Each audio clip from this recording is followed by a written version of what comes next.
जाति आधारित गणना पर सुप्रीम कोर्ट में सुनवाई के दौरान केंद्र सरकार के पेश होने पर बिहार सरकार के मंत्री विजय कुमार चौधरी ने बड़ा बयान दिया है। उन्होंने कहा है कि बीजेपी केंद्र सरकार जो पीछे से काम कर रही थी अब सामने आ गई है और कल केंद्र सरकार के सॉलिसिटर जनरल के सुप्रीम कोर्ट को ये कहा कि हमको भी कुछ कहना है, लेकिन उन्होंने ये भी कहा कि न हमें पक्ष में कहना है और न हमें विपक्ष में कहना है। सवाल ये है कि आखिर केंद्र सरकार क्या चाह रही है।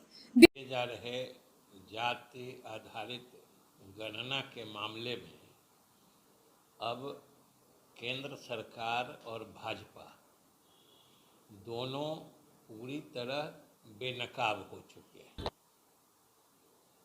सबको मालूम है कि इस मामले को पहले लोकहित याचिकाओं के माध्यम से पटना उच्च न्यायालय से उच्चतम न्यायालय तक घसीटने की और पेच फंसाने की कोशिश की गई, लेकिन बिहार सरकार की मुस्तैदी के कारण जब लोकहित याचिकाओं के माध्यम से वो इसे रोकने में सफल नहीं हो पा रहे थे, तो सबसे आश्चर्यजनक और दुख की बात है कि कल केंद्र सरकार स्वयं उच्चतम न्यायालय में इस मामले में कूद पड़ी।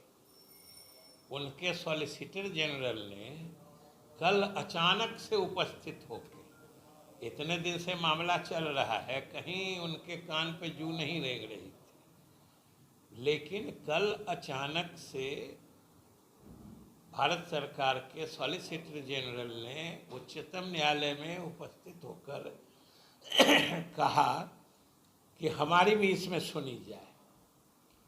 और बिहार वासियों को आश्चर्य ही नहीं, हास्यास्पद भी लगेगा कि सॉलिसिटर जनरल ने न्यायालय को कहा कि न हम इस मामले के पक्ष में हैं न विपक्ष में, न हमको पक्ष में कहना है न विपक्ष में कहना है, हमको कुछ बात कहनी है।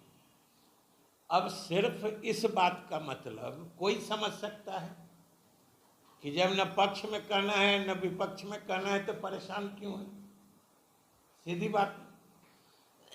और मामले की सुनवाई चल रही है, अंतिम चरण में सुनवाई है। जितने याचिकाकर्ता हैं सब लोग सिर्फ न्यायालय से एक सूत्री मांग कर रहे हैं कि इसको रोक दिया जाए। उनका मालाफाइड इंटेंशन तो इसी से झलकता है कि और कुछ नहीं सुनिएगा बाद में, अभी इसको रोक दीजिए। और जब उच्चतम न्यायालय ने ये कहा है, लगातार कहा है सुनवाई के दौरान कि भाई हम पूरा मामला सुनने को तैयार हैं, लेकिन बिना सारी बात समझे हम बीच में ही इस प्रक्रिया को नहीं रोक सकते हैं, स्पष्ट कहा है। तब ये सारी साजिशें जब केंद्र सरकार और भाजपा ने देखा कि विफल हो रहा है, तो अंतिम अस्त्र के रूप में कल केंद्र सरकार स्वयं इस मामले में उच्चतम न्यायालय में कूद पड़ी है। सोच के देखिए कि आज तक उनको इस मुद्दे से कोई मतलब नहीं था, लेकिन जब बातें अब सार्वजनिक हो रही हैं तो अब उनको उनकी परेशानी बढ़ रही है। और जैसा कि हमने कहा कि हास्यास्पद तो यह है कि केंद्र सरकार उच्चतम न्यायालय को कह रही है कि हमको न पक्ष में कहना है न विपक्ष में कहना है। अब सोच लीजिए कि इतने धूम धड़ाके वाली मोदी जी की सरकार कितनी निरीह और असहाय और निर्णय की स्थिति में कि न पक्ष में है न विपक्ष में, समझ में नहीं आ रहा है कि क्या है। फिर क्यों आए सर? तो वही तो मतलब न्यायालय क्यों गए?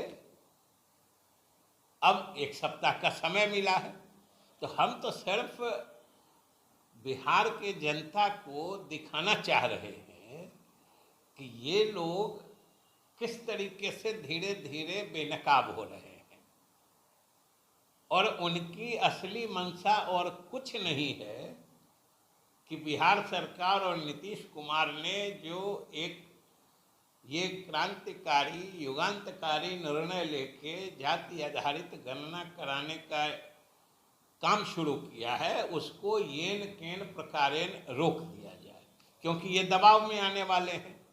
ये अगर हो जाता है तो अलग अलग राज्यों में भी इसकी मांग उठेगी।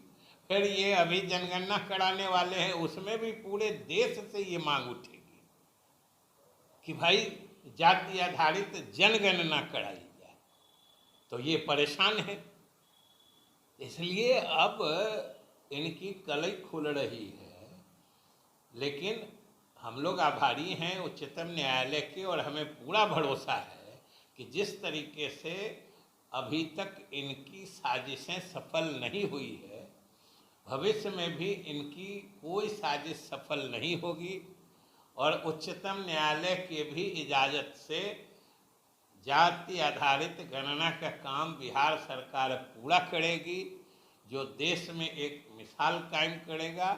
और फिर से जिस तरह से कई मामलों में नीतीश कुमार के नेतृत्व में बिहार सरकार ने पूरे देश को रोशनी दिखाई है, ये मामला उसी तरीके से एक राष्ट्रीय स्तर पर नजीर बनने वाला है।